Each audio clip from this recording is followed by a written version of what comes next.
2023 का आधा साल लगभग बीत चुका है। मुझे नहीं पता कि आप ये वीडियो कब देख रहे हैं। हो सकता है कि ये 2023 का दिसंबर हो, या फिर अभी आप देख रहे हैं जब 2023 का जून चल रहा है, जब मैं ये वीडियो बना रही हूँ। मुझे ऐसा लगता है ना कि हम हर साल कुछ ना कुछ गोल अचीव करने का प्लान करते हैं। जब जनवरी का महीना शुरू होता है, जब नया साल आता है, हम कुछ ना कुछ रेजोल्यूशंस लेते हैं कि अब हम इस साल को बहुत प्रोडक्टिव बनाएंगे, कुछ ऐसा अचीव करेंगे कि जब हम 2023 की पार्टी करेंगे दिसंबर में, तो हमें ये सेटिस्फेक्शन होगा कि हमने इस साल में ये चीज़ें हासिल की। लेकिन ईमानदारी से दिल पे हाथ रख के बताना, क्या सच में ऐसा है? क्या सच में तुमने 2023 को प्रोडक्टिव बनाने के लिए कोशिश की है? बहुत से लोग हैं जिन्होंने कोशिश की होगी, वो इस रास्ते पर चल भी रहे होंगे और उन्होंने बहुत सारी चीज़ें अचीव भी की होंगी। लेकिन बहुत सारे लोग ऐसे भी होंगे जो सिर्फ प्लान्स कर रहे होंगे, और बहुत सारे लोग ऐसे ही होंगे जो सिर्फ प्लान कर रहे होंगे कि 2023 में हम ये करेंगे और फिर इसके बाद ये करेंगे। दोस्तों, एक बात बताऊं, ये सारी चीज़ें हैं ना, ये प्लान करने से अचीव नहीं होती। इसके लिए आपको ना क्रिएटिव होना पड़ेगा, अपने गोल के प्रति सीरियस होना पड़ेगा, आपको कंसिस्टेंसी बनानी पड़ेगी कि मुझे ये काम करना ही है, चाहे जो भी हालात हो। बहुत सारे लोग बहुत सारे रेजोल्यूशंस लेते हैं, मैं वेट कम करूंगा, मैं पढ़ाई करूंगा, मैं यूपीएससी क्रैक करूंगा, या फिर मैं अपनी लाइफ में ऐसा कुछ करूंगा जो कि मुझे बहुत ज़्यादा परेशान कर रहा है, जैसे मैं कोई नशा छोड़ दूंगा या इस रिलेशनशिप से बाहर आ जाऊंगा।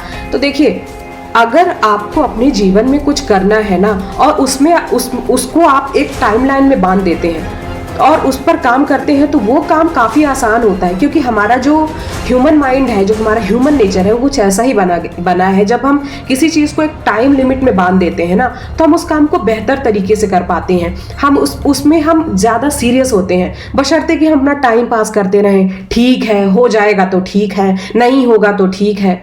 आप ये क्यों नहीं सोचते कि हमारे पास टाइम कितना है? बहुत सारे लोग ये सोच के चलते हैं, अरे यार कोई बात नहीं, बहुत समय है हमारे पास, ये साल नहीं तो अगले साल।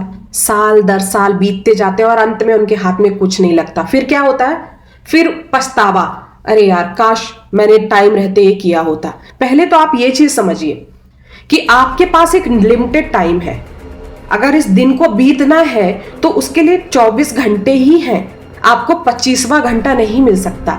इसी तरह हर चीज का एक नियत समय है, उसके अंदर ही आपको अपने काम पूरे करने हैं। और अगर आप अपने काम को, अपने गोल्स को सीरियसली नहीं लेते हैं, तो फिर तो आप कितने भी रेजोल्यूशंस लो, वो पूरी तरह यूजलेस ही है। मैं कुछ पॉइंट्स आपको बताती हूँ और मैं चाहूंगी कि आप अगर इनसे थोड़ा भी फायदा पाए ना, तो मुझे कमेंट बॉक्स में बताइएगा जरूर। पहला, एक गोल डिसाइड कीजिए। भले साल के 6 महीने बीत चुके हैं, आपने गोल अब तक डिसाइड नहीं किया है, और जिनका गोल डिसाइड किया हुआ है, जिन्होंने कर लिया है, वो भी सुने। पहले तो एक गोल डिसाइड करो कि मुझे ये करना है, फिर उसका टाइम डिसाइड करो कि भैया इतने टाइम में ही करना है। जब आपने गोल डिसाइड कर लिया ना, तो फिर अपने आप को यहाँ वहाँ भटकने मत दो।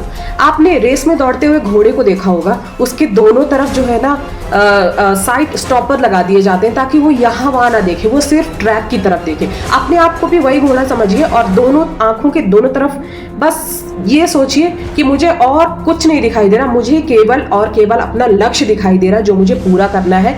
किसी भी हाल में, कितना भी डिस्ट्रैक्शन हो, आपको कोई काम करना है, मान लीजिए कि आपको पढ़ाई करना है और आपके दोस्त कह रहे हैं चलो यार पार्टी करके आते हैं, तो फिर वो घोड़े को याद कीजिए, रेस में दौड़ता है, उसे और कुछ ध्यान नहीं होता, कुछ नहीं दिखता है, उसे सिर्फ ट्रैक दिखता है कि उसे जोर से दौड़ना है केवल। तो वहां पर जब डिस्ट्रैक्शन होना, तो अपने आप को फिर से एकाग्र कीजिए कि मेरे पास 6 महीने बचे हैं और मुझे इस गोल को हर हाल में अचीव करना है, तो चाहे जो भी हो मैं डिस्ट्रैक्ट नहीं हो सकता। पॉइंट नंबर 2, टाइम की कद्र करना सीखिए।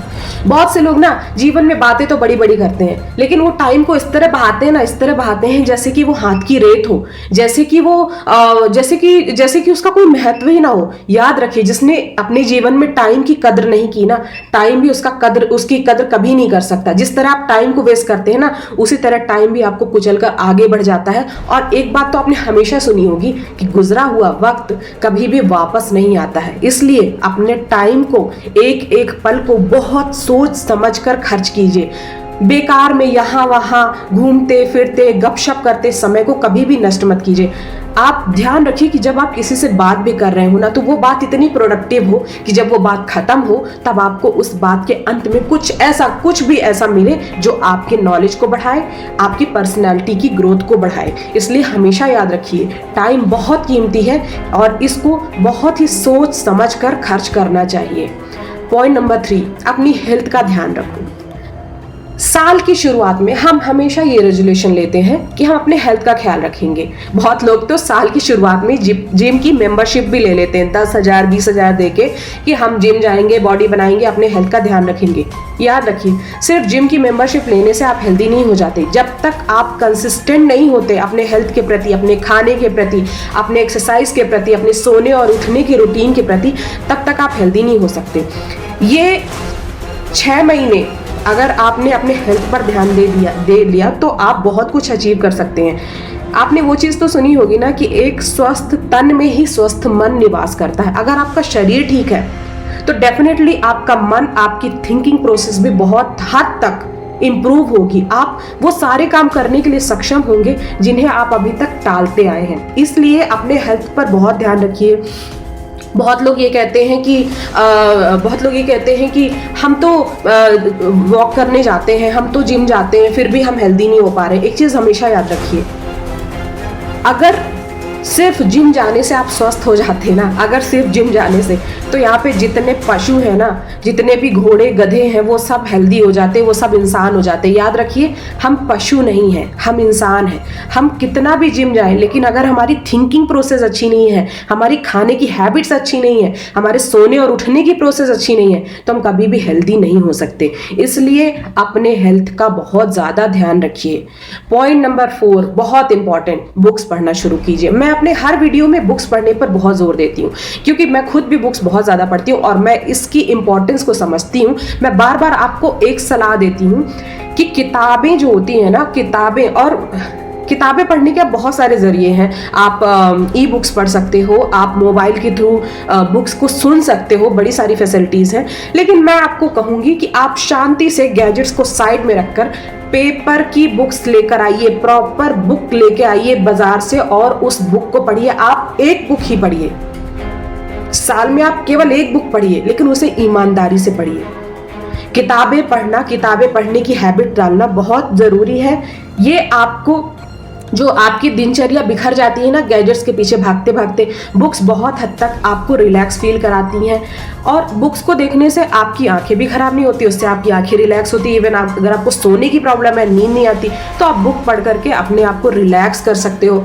नॉलेज तो आपको मिलता ही है, तो आप वो बुक्स पढ़िए। जैसे कि अगर आप म्यूज़िक से, आपका कोई प्रोफेशन है तो आप म्यूज़िक से रिलेटेड बुक पढ़िए।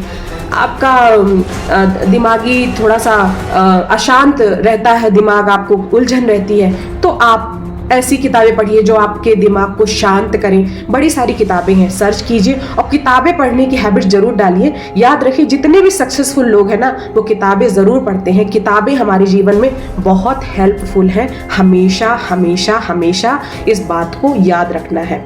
और पॉइंट नंबर 5 बहुत ज़्यादा इम्पॉर्टेंट है, किसी की मत सुनो। अब किसी की मत सुनो का मतलब ये नहीं है कि आपने कान में रुई ठूंस लो।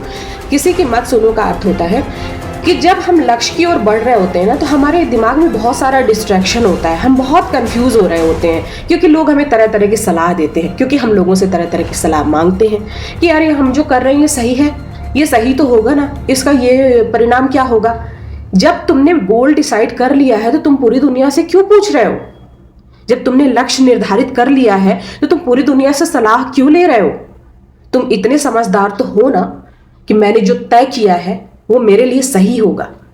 एक सही लक्ष्य निर्धारित करने के बाद पूरी दुनिया से ये सलाह लेना और फिर उस पर अमल करना आपको कभी भी मंजिल तक नहीं पहुंचा सकता। इसलिए हमेशा अपने वायदे पर अटल रहिए। बार बार लोगों से पूछिए मत। लोग अगर आपको कुछ कहते हैं अनावश्यक, उस पर ध्यान मत दीजिए, अपने काम पर ध्यान दीजिए। अगर आप अपने काम पर ध्यान देंगे, ये सारी चीज़ें ऑटोमेटिकली लाइन अप हो जाएंगी, लोगों को कहना बंद हो जाएगा। क्योंकि जब भी आप कुछ नया काम शुरू करेंगे, डेफिनेटली लोग आपको टोकेंगे, तो वहां पर आपको तय करना है कि आपको करना क्या है। आप एक समझदार व्यक्ति बने, फालतू चीजों में यहाँ वहां समय नष्ट ना करें, अपने काम को समय दें। आशा करती हूँ आज का जो वीडियो है ना वो आपको समझ आया होगा और आप इस पर अमल जरूर करेंगे। मेरी बातें बहुत ही सीधी और सिंपल है, मैं इसमें कोई मिर्च मसाला लगाकर आपको नहीं बता रही हूँ, क्योंकि जीवन के जितने भी फंडे हैं ना वो जितने सीधे हों, सरल हों, उतना ही अच्छा है। बहुत सारे मैं आपको यहाँ पर ग्राफ्स बताऊं या पैमाने बताऊं या न्यूज बताऊं जो कि बहुत सारे यूट्यूबर्स करते हैं, तो मुझे ये बहुत वर्ती नहीं लग रहा। मुझे ऐसा लगता है कि जितना सिंपल हो ना उतना ही सिंपल इसको रहने देना चाहिए। अगर आपको आज का वीडियो पसंद आया तो प्लीज कमेंट करके मुझे जरूर बताइएगा और फिर मुझे ये भी बताइएगा कि आप किस टॉपिक पे चाहते हैं कि मैं वीडियो बनाऊं। तब तक के लिए बाय बाय।